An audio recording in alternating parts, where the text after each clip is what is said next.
Sa taas nga panahon, ang Diyos nagahandom, nga mubalik kita kaniya.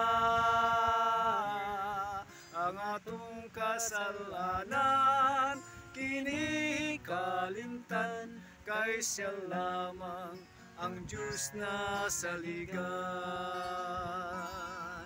Busa higalayaw paglangana, nga musugid gayud kaniya. Sa mga kasaypanan, siya kasaligan, nga muha